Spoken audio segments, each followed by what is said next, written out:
Di tengah ejekan warga yang meremehkan, kakek Burhan membawa sapi kurban kotor ke masjid, tindakan yang dianggap memalukan dan membingungkan semua orang.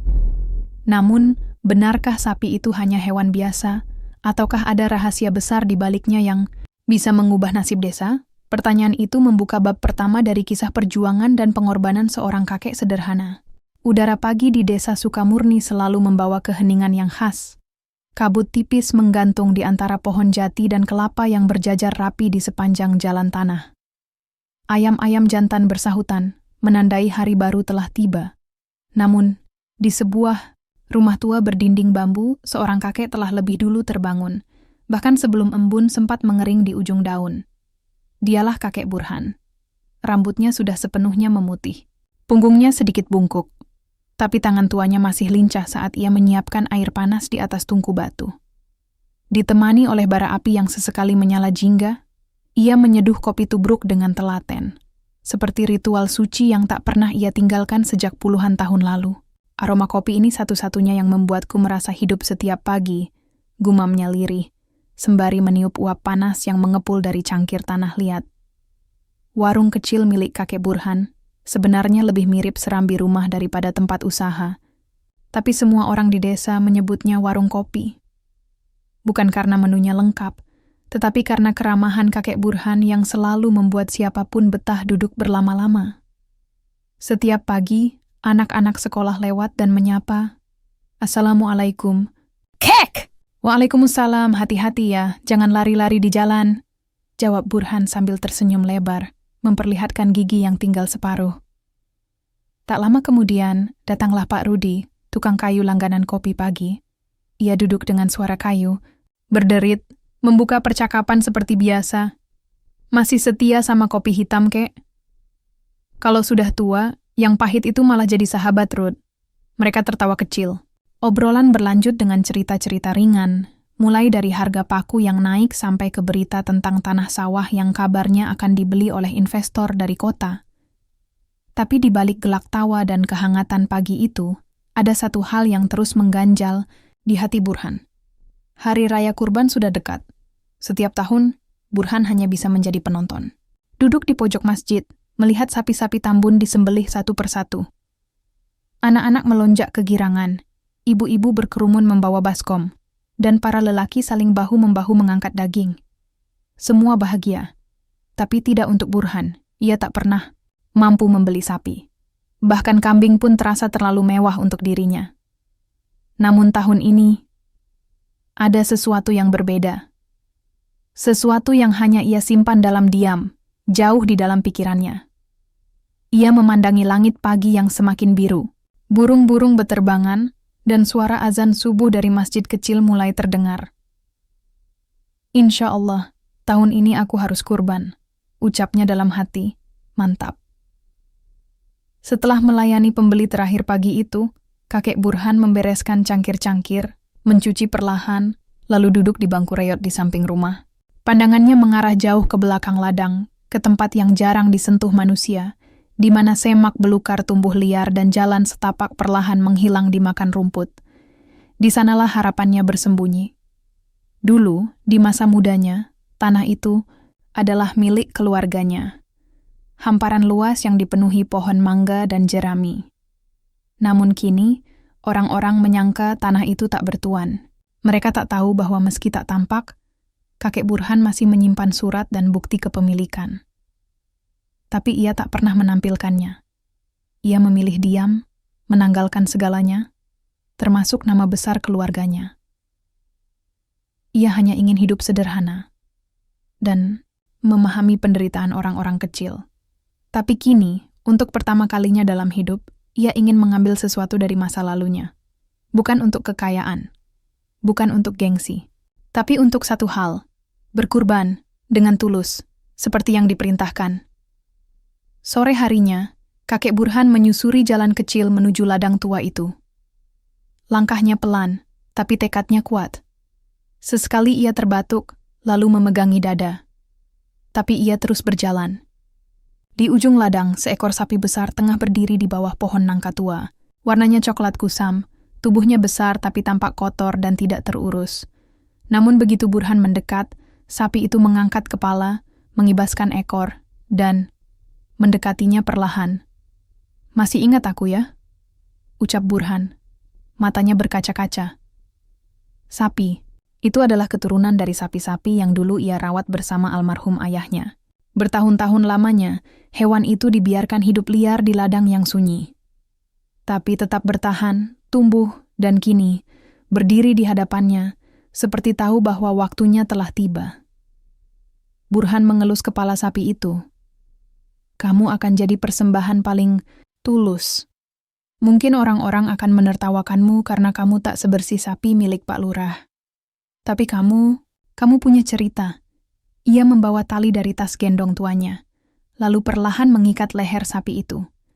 Malam menjelang. Di kejauhan, lampu-lampu desa mulai menyala, satu persatu. Tapi kakek Burhan tak merasa sendiri. Ia merasa ditemani oleh doa-doanya selama ini, dan malam itu ia tidur di ladang. Di bawah bintang, di samping sapi yang akan mengubah segalanya. Matahari menyibak kabut tipis yang masih menyelimuti ladang tua di ujung desa Sukamurni. Burung-burung gereja mulai berciap, menyambut pagi yang tenang. Di bawah pohon nangka yang menjulang tua, kakek Burhan terbangun dengan selimut sarung yang masih membalut tubuhnya. Sementara di sampingnya, sapi coklat besar itu berdiri tenang, seakan telah menjadi sahabat lama yang menemaninya sepanjang malam. Burhan meregangkan tubuh perlahan. Sendi-sendinya berbunyi pelan, pertanda usia tak lagi muda. Tapi ada semangat yang anehnya terasa lebih muda daripada tubuhnya. Ia memandangi sapi itu, tersenyum, lalu berkata pelan, "Kita pulang ya, waktunya memperkenalkanmu ke dunia." Dengan tali tambang tua yang ia genggam, ia mulai menuntun sapi itu melewati jalan setapak sempit menuju desa. Jalannya tidak mudah. Rumput tinggi dan batu-batu licin membuat langkahnya pelan dan penuh kehati-hatian. Tapi setiap ia menoleh ke belakang, sapi itu tetap mengikuti dengan sabar, tanpa mengeluh. Sampai akhirnya mereka keluar dari batas hutan. Cahaya matahari menyambut mereka seperti lampu sorot sebuah panggung besar. Desa Sukamurni menyambut kehadiran mereka dengan keheningan. Di warung Pak Darman yang terletak di dekat jalan masuk desa, sekelompok warga duduk sambil ngopi dan bermain gaplek. Ketika melihat kakek Burhan muncul dengan sapi besar yang kotor dan penuh lumpur di kakinya, mereka saling pandang, lalu tertawa kecil. Itu, lihat tuh. Kakek Burhan bawa sapi dari mana coba?" Celetuk seorang pria gemuk bernama Sugeng, sambil menunjuk dengan sutil kayu di tangannya. "Pasti dia nemu di hutan. Mana mungkin beli, lawong makan sehari-hari aja kadang numpang di warung," sahut yang lain, disambut tawa lepas. Pak Darman sendiri hanya menghela napas, tak ikut tertawa, tapi juga tak berkata apa-apa. Ia tahu kakek Burhan bukan orang sembarangan. Tapi di desa ini, penampilan seringkali lebih dipercaya daripada isi. Hati Burhan tetap melangkah, pura-pura tak mendengar.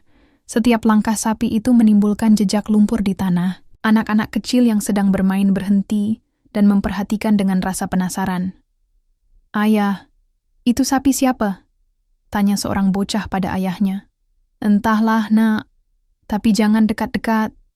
Bisa-bisa nanti kamu ketularan kotor," jawab sang ayah, sambil menarik tangan anaknya menjauh. Burhan menunduk, tapi bukan karena malu.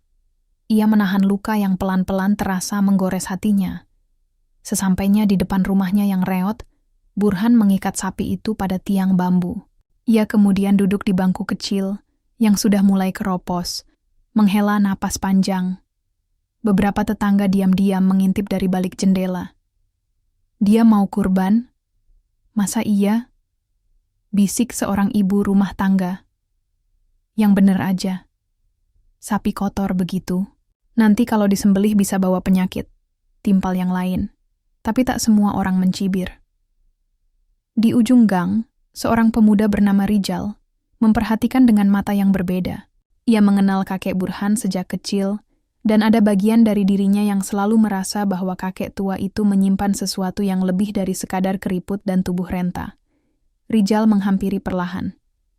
"Kek, perlu bantuan?" Sapanya hangat. Burhan menoleh dan tersenyum. "Kamu Rijal ya? Wah, Udah besar kamu sekarang. Dulu sering minta permen di warungku. Rijal tertawa kecil. Iya, dan kadang minta utang roti juga. Mereka sama-sama tertawa. Beberapa hari kemudian, kabar tentang sapi kakek Burhan menyebar ke seluruh desa. Ustaz di masjid utama bahkan sempat menyindir dalam khutbah Jumat, tanpa menyebut nama. Kurban adalah bentuk ibadah, maka hendaknya kita memberikan yang terbaik, bukan yang kotor, bukan yang sakit, bukan pula yang kita ambil dari tempat tak jelas. Warga mendengarkan khutbah itu sambil mengangguk-angguk. Ada yang melirik ke arah tempat duduk Burhan yang kini jarang diisi. Ia memilih tak datang hari itu. Ia tahu khutbah itu ditujukan padanya, meski tanpa nama. Tapi Burhan tak marah. Ia hanya menatap langit malam dari atas bangku tuanya. Lalu berkata pelan, "Ya, beginilah dunia. Orang menilai dari bulu bukan hati, tapi bukan itu tujuanku. Bukan untuk mereka, tapi untuknya." Rijal, yang makin penasaran, mulai sering mengunjungi kakek Burhan. Mereka berbincang banyak tentang masa lalu, tentang ladang tua, dan tentang sapi itu. Tapi Burhan belum menceritakan semuanya. Ia hanya berkata, "Kalau tiba waktunya, kamu akan tahu. Tapi sekarang, bantu aku rawat sapi ini sampai hari kurban nanti, ya?" Rijal mengangguk. Dalam diam, ia mulai merasakan ada sesuatu yang besar sedang dipersiapkan oleh kakek tua ini. Bukan sekadar seekor sapi, tapi sebuah pengorbanan yang lebih dalam dari apapun yang pernah ia bayangkan. Dan di tengah malam yang sunyi, saat hanya suara jangkrik dan gesekan daun yang terdengar, kakek Burhan menatap sapi itu sambil berdoa. "Ya Allah, aku tak punya harta, tak punya nama, tapi aku ingin mengakhiri hidup ini dengan sesuatu yang bisa memberi arti. Terimalah ini. Meski terlihat kotor di mata manusia, tapi sungguh, ini dari seluruh hatiku." Hari-hari menjelang Idul Adha di desa Sukamurni selalu penuh hiruk-pikuk.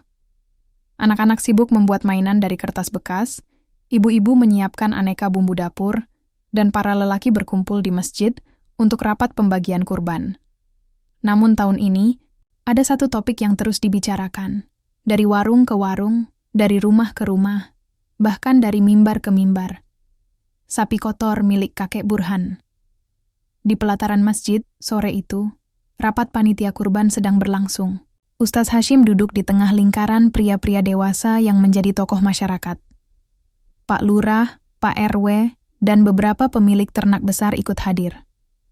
Mereka mencatat, berdiskusi, dan sesekali tertawa sambil meneguk teh manis yang disuguhkan oleh anak-anak remaja masjid.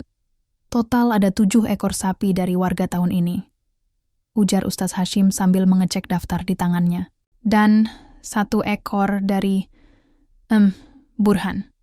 Seketika itu, suasana menjadi hening, lalu pecah tawa kecil dari sudut belakang. "Yang benar aja, Ustaz, itu bukan sapi, tapi makhluk hutan." Celetuk Pak Haris, seorang pedagang sukses yang terkenal, cerewet. "Betul, sapi dari mana itu? Penuh lumpur, kurus, dan katanya tinggal di ladang tak terurus. Bisa-bisa bikin malu panitia kurban sedesa." Sambung Pak RW. Pak Lurah mengerutkan dahi, lalu bertanya, "Kalau begitu kita tolak saja. Masjid ini punya nama. Jangan sampai kita potong hewan kurban yang tidak layak." Ustaz Hashim tampak ragu. "Tapi, setahu saya, sapi itu sehat, tidak cacat, tidak buta, tidak pincang. Kita tidak bisa menilai dari kotor atau bersihnya saja." "Tapi, ini masalah wibawa, Ustaz," timpal Pak Haris lagi. "Kita mau disorot kamera media desa. Masa ada sapi penuh lumpur di tengah sapi-sapi montok Pak Lurah dan Pak Darto? Malu." Perdebatan itu berlangsung hingga matahari tenggelam. Tidak ada keputusan yang disepakati. Tapi satu hal jelas, banyak yang merasa kehadiran kakek Burhan dan sapinya adalah gangguan. Keesokan harinya, kabar soal kemungkinan penolakan kurban kakek Burhan menyebar. Entah siapa yang pertama kali membocorkannya, tapi seperti angin yang membawa bau gosip, berita itu sampai ke telinga warga dalam hitungan jam. Di warung sayur Bu Sumi, ibu-ibu sibuk membicarakan hal itu sambil memilah kangkung dan terong. Dengar ya, Katanya si Burhan itu maksain mau nyumbang sapi kurban. Padahal dia sendiri kayaknya nggak pernah mandi, ujar Bulia dengan nada mencibir. Ya Allah, orang itu sok baik aja. Bilangnya kurban, padahal mungkin itu sapi curian. Timpal. Bu Neti sambil membalik gorengan, kita patut waspada. Jangan sampai yang katanya amal ibadah malah bawa penyakit, tambah yang lain. Tak berhenti sampai di situ, anak-anak desa mulai meniru cara bicara orang tua mereka. Beberapa kali terdengar ejekan saat mereka melewati rumah kakek Burhan. Sapi, rawa! Sapi rawa! Teriak seorang bocah sambil tertawa dan menunjuk sapi di samping rumah kakek tua itu. Burhan, yang sedang menyapu halaman, hanya menatap mereka sebentar, lalu kembali menyapu seperti biasa. Tidak marah, tidak menegur. Ia tahu, lidah orang seringkali lebih tajam daripada pedang. Tapi ejekan paling menyakitkan datang malam itu, ketika Burhan datang ke masjid untuk mengikuti pengajian rutin. Ia masuk dengan pelan, duduk di pojok belakang. Di sekitarnya, beberapa orang langsung bergeser, seolah takut aroma lumpur dari sapinya akan ikut menempel di baju mereka. Ustaz Hashim mulai berbicara dari mimbar. Tema malam itu adalah niat dan hati dalam berkurban. Ikhlas itu bukan soal besar kecilnya hewan. Bukan pula soal seberapa mahal harga kurban kita, tapi seberapa tulus kita memberikannya. Burhan mengangguk pelan. Tapi saat pengajian usai dan semua orang mulai bubar, sebuah suara tiba-tiba terdengar di depan masjid. Kurban itu harus yang terbaik, bukan sekadar niat.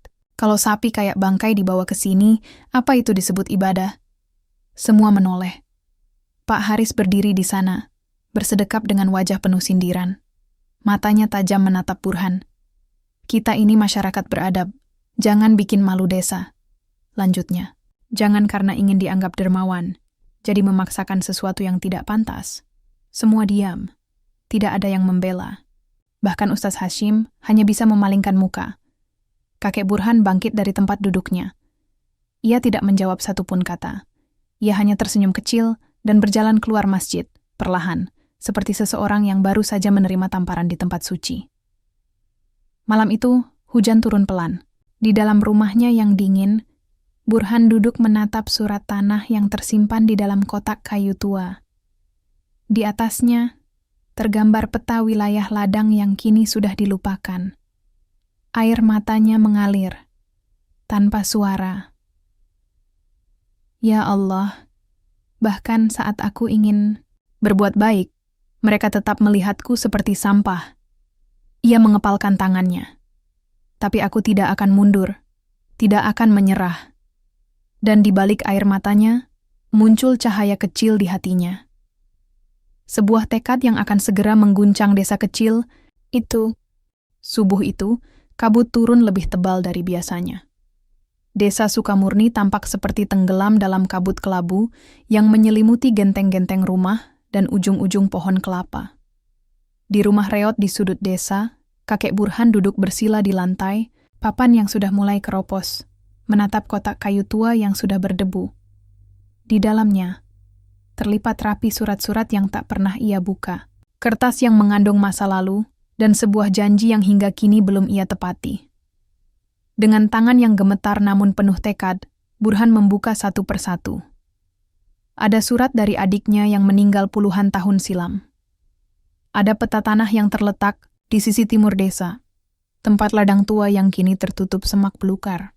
Dan ada satu dokumen yang membuat matanya berair. Akta kepemilikan tanah luas atas nama ayahnya, Haji Syakur, yang diwariskan padanya setelah semua saudara-saudaranya meninggal atau pindah ke kota. Luas tanah itu, jika dihitung dengan ukuran hari ini, lebih dari cukup untuk membangun sekolah, rumah ibadah, bahkan pusat bantuan bagi anak-anak desa. Tapi Burhan tak pernah menjualnya. Ia memilih membiarkan tanah itu tidur. Bukan karena tidak tahu nilainya, tapi karena ia tahu, jika tanah itu dijual kepada para investor, maka yang berdiri di atasnya bukan sekolah atau rumah yatim, melainkan bangunan mewah yang hanya bisa dinikmati orang kota. Ayah, aku masih menyimpan janji kita, bahwa tanah ini suatu hari akan kembali untuk rakyat. Untuk anak-anak yang pernah bermain di pematang sawah itu, bisiknya lirih. Hari itu, kakek Burhan pergi ke kantor notaris di kecamatan.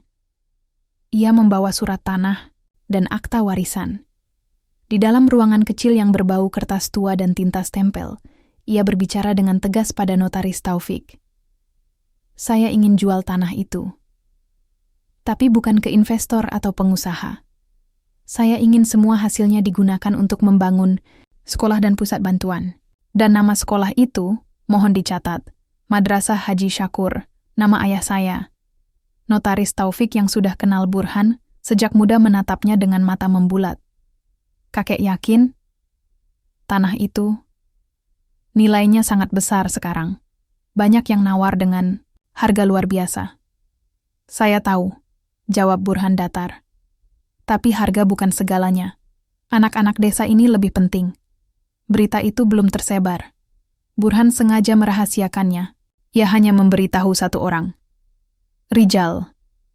Sore itu, di bawah pohon nangka tempat mereka biasa berbincang, Rijal menerima kabar itu dengan mata yang membelalak tak percaya.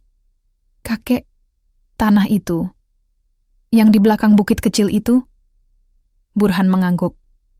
Itu tanah milik keluarga saya.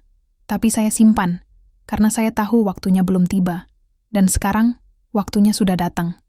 Rijal terdiam. Perasaannya campur aduk antara terharu, kagum, dan bingung. Kakek, kenapa tidak pernah bilang ke siapapun? Karena mereka belum siap mendengarnya. Dan aku juga belum siap. Tapi sekarang aku tahu, niat baik memang sering ditertawakan di awal. Tapi aku percaya, jika kita bersabar, Allah akan bukakan jalannya. Namun seperti segala sesuatu yang besar dan berharga, kabar itu pun akhirnya bocor. Pak Haris mendengar dari seseorang yang bekerja di kantor notaris. Dan begitu berita, itu menyebar, semua mata yang sebelumnya mencibir kini berbalik menjadi haus dan curiga. Burhan itu punya tanah? Jangan-jangan dia sengaja pura-pura miskin, biar bisa kelabui kita semua. Kenapa sekarang baru jual? Pasti mau cari nama, bawa sapi kurban segala. Desa kembali gaduh. Tapi kali ini bukan karena sapi yang kotor, melainkan rahasia besar yang selama ini mereka remehkan. Di malam harinya, beberapa orang datang ke rumah Burhan. Mereka tidak mengetuk dengan sopan. Mereka mengetuk dengan suara keras, penuh emosi dan kecurigaan. Kami ingin tahu, betul tidak kakek punya tanah di sisi timur desa? Burhan membuka pintu dengan tenang. Di hadapannya berdiri Pak RW, Pak Haris, dan dua orang pemuda yang tak dikenalnya. Betul, jawab Burhan jujur. Tapi tanah itu bukan untuk saya. Bukan untuk dijual kepada kalian. Saya ingin membangunnya untuk desa ini. Pak Haris menatap tajam. Kami ini warga juga. Kami berhak tahu. Jangan main sendiri, kek. Burhan tak menjawab. Ia menatap langit. Bulan malam itu penuh. Cahayanya menimpa wajah tua yang kini tidak tampak lemah, tapi tegar dan penuh wibawa. Selama ini aku diam, bukan karena takut, tapi karena aku tahu suara keras tak bisa dilawan dengan suara yang lebih keras. Tapi aku yakin kebenaran akan bicara pada waktunya. Dan malam itu, untuk pertama kalinya dalam waktu yang lama, orang-orang pulang dari rumah Burhan dalam diam. Beberapa hari kemudian, spanduk kecil terpajang di depan ladang tua. Di sini akan dibangun Madrasah Haji Syakur dan pusat bantuan anak desa. Sapi kotor itu masih ada, kini mulai bersih dan lebih sehat berkat perawatan Rijal dan kakek Burhan. Dan warga desa mulai melihat dari sudut pandang baru. Meski belum semuanya percaya, tapi bisik-bisik tentang kakek Burhan kini tak lagi penuh ejekan, melainkan penuh tanda tanya dan rasa bersalah. Hari-hari menuju Idul Adha semakin dekat. Desa Sukamurni yang semula gaduh dengan gosip dan prasangka mulai perlahan berubah suasananya. Namun bukan berarti damai telah benar-benar datang. Yang terjadi adalah diam yang mengandung rasa bersalah, kebingungan, dan ketidakpastian. Di sisi lain, kakek Burhan tetap menjalani harinya seperti biasa. Setiap pagi ia menyapu halaman, memberi makan sapi kurbannya yang kini sudah jauh lebih bersih dan sehat, lalu duduk di bawah pohon nangka sambil menganyam tikar atau berbincang dengan Rijal, Tak sekalipun ia membalas sindiran atau cemooh yang sempat menghujamnya hari-hari sebelumnya.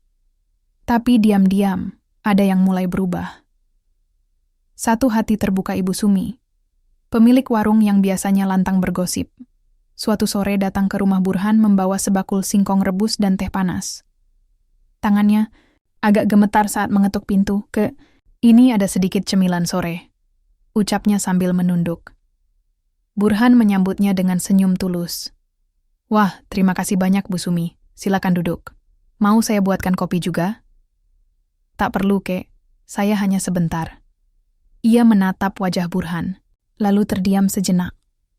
Saya dengar soal tanah itu. Maaf, Kek.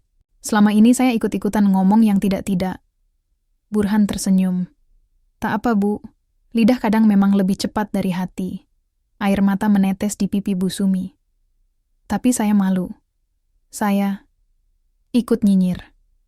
Padahal kakek diam-diam ingin membangun sekolah untuk anak-anak kami. Saya malu. Burhan memegang tangan wanita paruh baya itu. Tidak ada yang terlambat untuk memperbaiki. Tidak untuk siapapun. Panitia masjid terbelah di masjid desa. Rapat panitia kurban kembali digelar. Tapi kali ini suasananya tak lagi lantang. Banyak yang menunduk. Terutama setelah spanduk pembangunan madrasah dan pusat bantuan dipasang dengan dana dari tanah kakek, Burhan Pak Haris tetap bersuara keras. Saya tetap keberatan sapi itu ikut dikurbankan di masjid. Itu bukan soal harta atau tidak, tapi soal kesopanan. Ia membawa sapi kotor, mempermalukan kita semua. Namun kali ini Ustadz Hashim tidak diam. Pak Haris, saya sudah melihat sapi itu sendiri kemarin. Sudah sehat, gemuk, bersih, dan lebih penting, ia dibawa dengan niat paling ikhlas yang pernah saya lihat dalam hidup saya. Pak Darto, salah satu pengusaha ternak, ikut angkat bicara. Saya juga lihat Pak Haris. Malah saya sempat tawar loh, tapi kakek Burhan tidak mau jual. Ia ingin sapi itu disembelih sebagai kurban pertama atas nama ayahnya.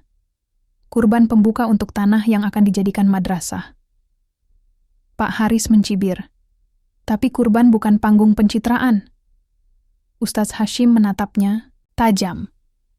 Dan mencela bukan bagian dari agama. Suasana hening. Untuk pertama kalinya dalam rapat itu, mayoritas orang berpihak kepada Burhan. Bukan karena ia kaya, tapi karena niatnya akhirnya bicara lebih keras daripada kata-kata orang lain.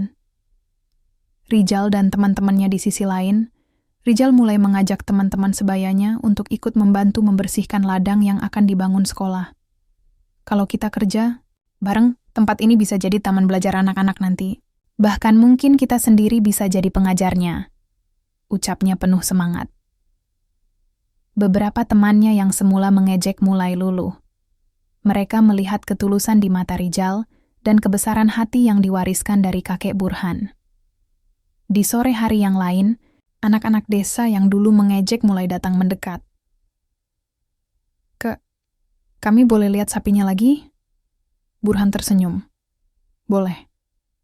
Tapi kalian bantu kasih makan dulu ya. Belajar dulu sayang sama makhluk hidup. Anak-anak itu pun duduk, menyuapi rumput ke sapi kurban. Tidak ada canda ejekan lagi.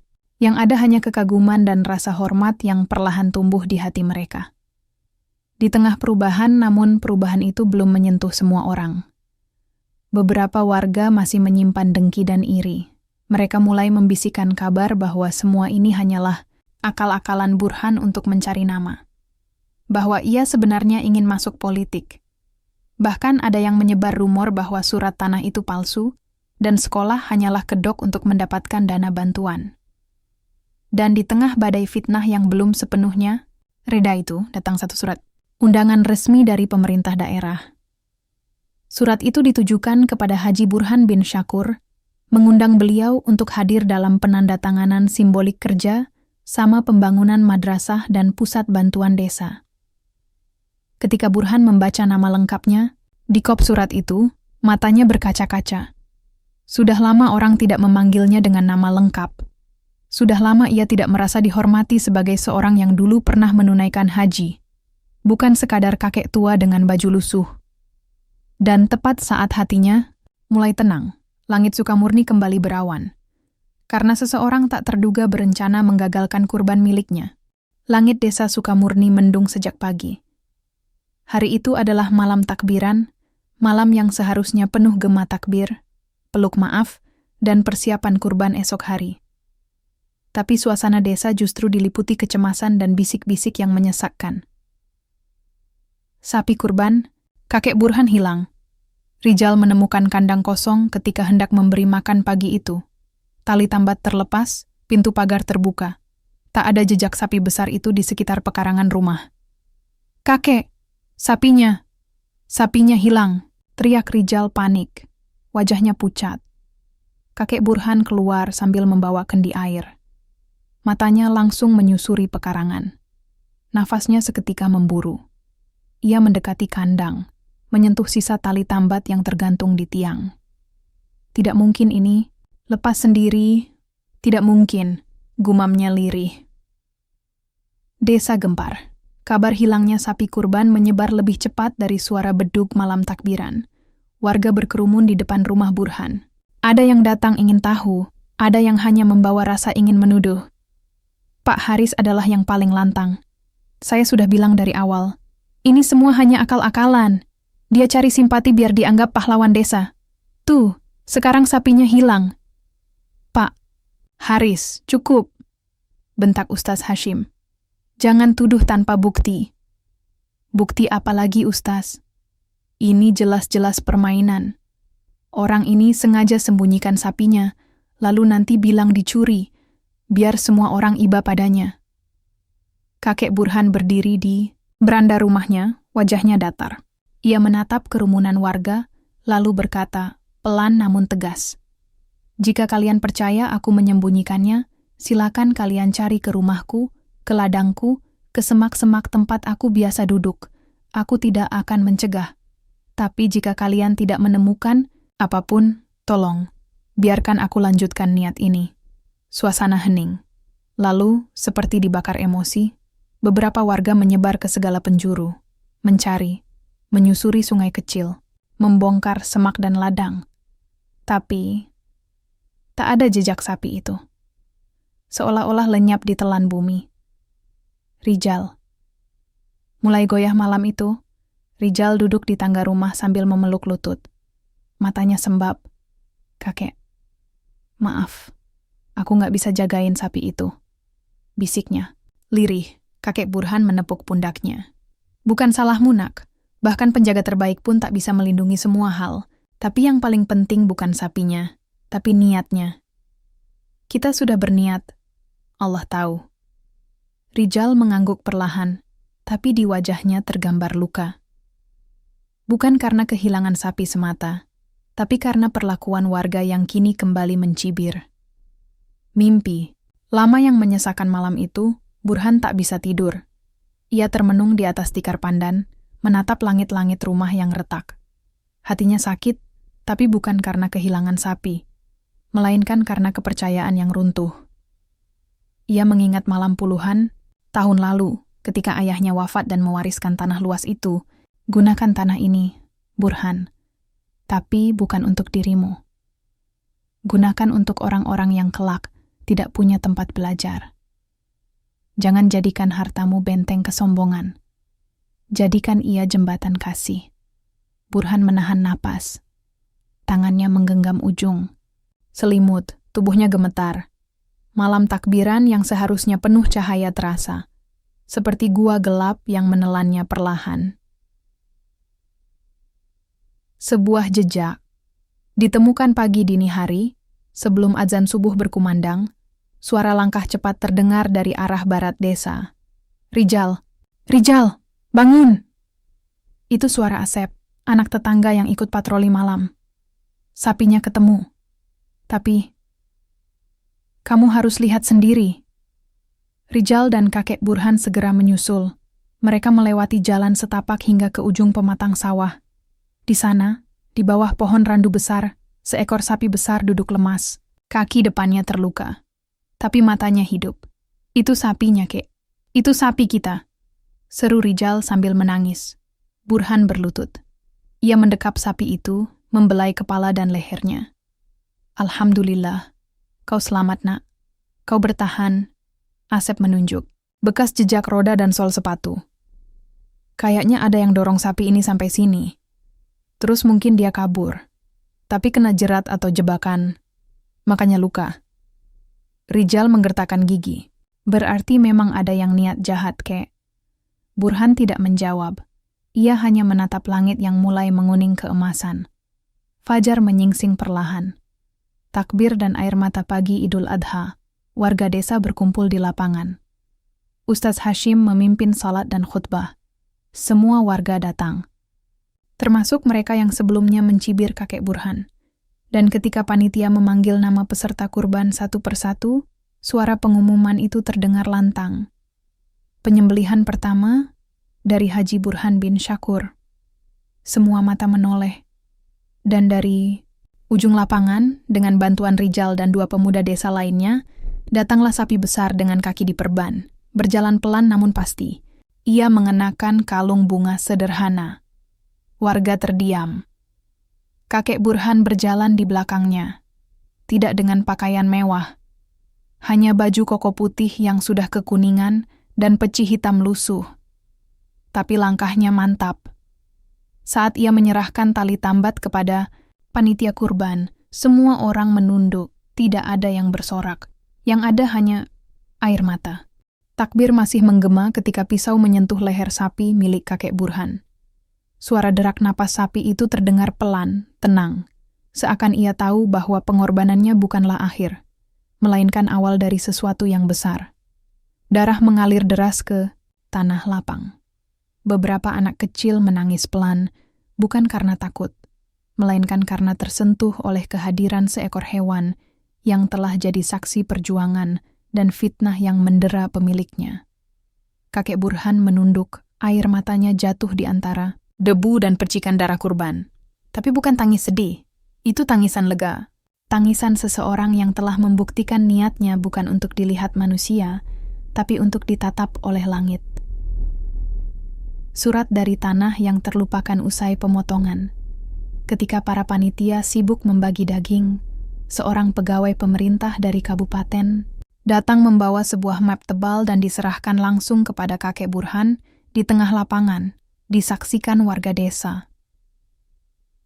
Ini adalah berkas pengalihan hak atas nama tanah warisan mendiang Syakur, ayahanda Haji Burhan, ucapnya dengan lantang. Pemerintah kabupaten menyetujui kerja sama pendirian Madrasah Sukamurni dan Pusat Bantuan Masyarakat dengan lahan hibah seluas 20 hektar dari beliau. Suara riuh seketika hilang. Semua mulut membisu. 20 hektar? Pak Lurah sendiri. Mendekat, wajahnya heran dan tercengang. Kek, ini beneran lahan yang di barat desa itu? Kakek Burhan mengangguk pelan.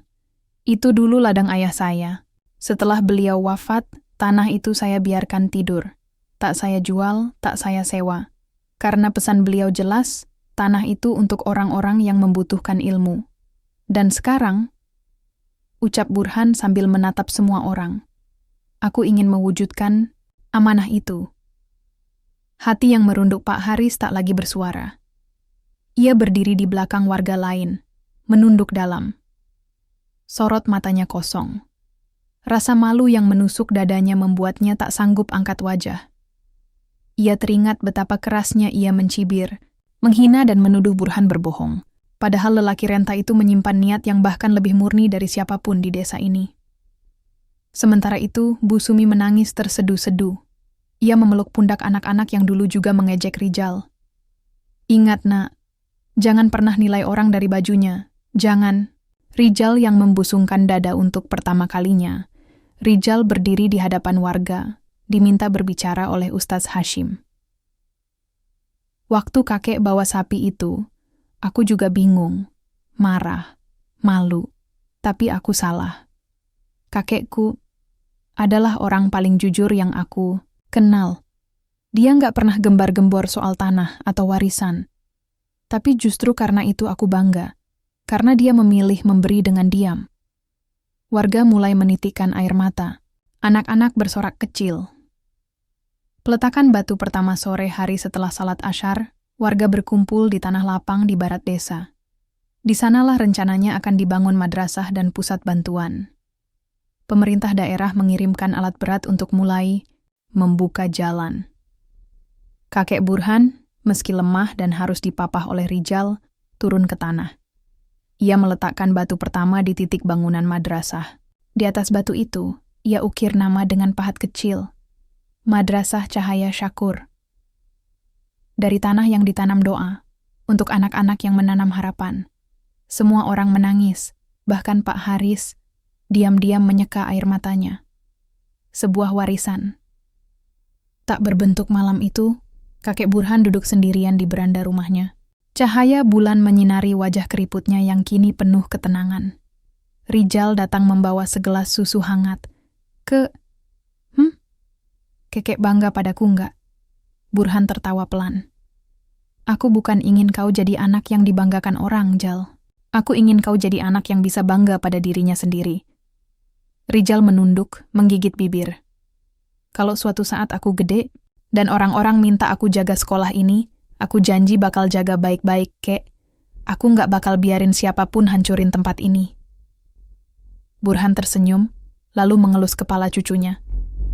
Janji itu lebih mahal dari tanah 20 hektar, Jal. Matahari sore mulai merunduk di balik pegunungan desa Sukamurni.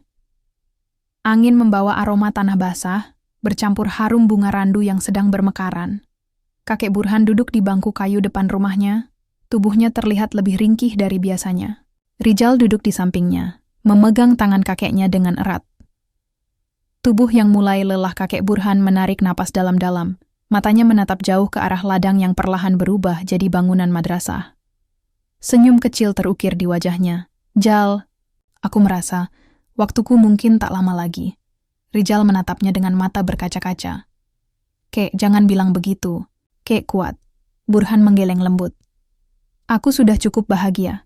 Melihat tanah yang dulu sepi sekarang berisi harapan. Tapi, sebelum langit menjemputku, ada sesuatu yang harus kukatakan. Pesan terakhir kakek Burhan menatap cucunya dengan penuh kasih. Jal, warisan terbesar bukanlah tanah, sapi, atau bangunan. Tapi bagaimana kau menjaga hati dan niatmu tetap murni. Jangan biarkan dunia membuatmu lupa pada kebaikan sederhana. Rijal mengangguk, menahan air mata. Aku janji, Kek. Aku akan jaga semuanya. Dan aku akan jadi orang baik seperti Kek. Burhan tersenyum, lalu dengan suara serak berkata, itulah doa terbesar seorang kakek untuk cucunya. Warga yang berubah desa Sukamurni kini tidak lagi sama. Orang-orang yang dulu mencibir, kini berbondong-bondong membantu pembangunan madrasah dan pusat bantuan. Mereka menyadari bahwa kebaikan tak selalu terlihat dari kemewahan, tapi dari ketulusan hati.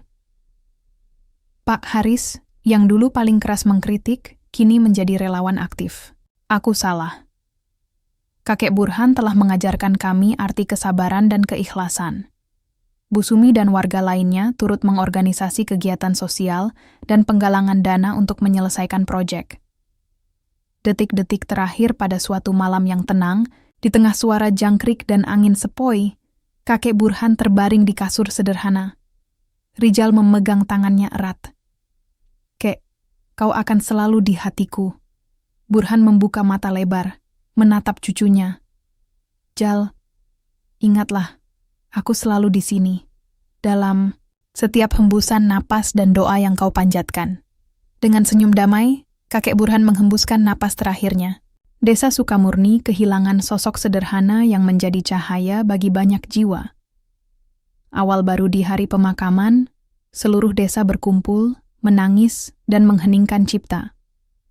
Madrasah Cahaya Syakur yang sedang dibangun kini menjadi simbol perjuangan dan cinta tanpa syarat. Rijal berdiri di depan makam kakeknya, mengangkat tangan ke langit. Kek, aku akan jaga janji. Aku akan teruskan warisanmu. Desa Sukamurni berubah menjadi tempat di mana harapan dan kebaikan tumbuh subur, berkat seorang kakek yang memilih memberi tanpa pamrih. Beberapa bulan setelah kepergian kakek Burhan, Desa Sukamurni mulai berubah secara nyata. Madrasah Cahaya Syakur yang semula hanya sebidang tanah dan beberapa tumpukan batu, kini berdiri kokoh dengan atap genteng merah dan dinding putih bersih. Rijal, meski masih muda, kini dipercaya oleh warga untuk memimpin pembangunan dan pengelolaan sekolah itu. Dengan semangat yang diwariskan kakeknya, ia membagi tugas, mengajak orang-orang untuk saling bahu-membahu. Menghadapi tantangan namun, bukan tanpa hambatan.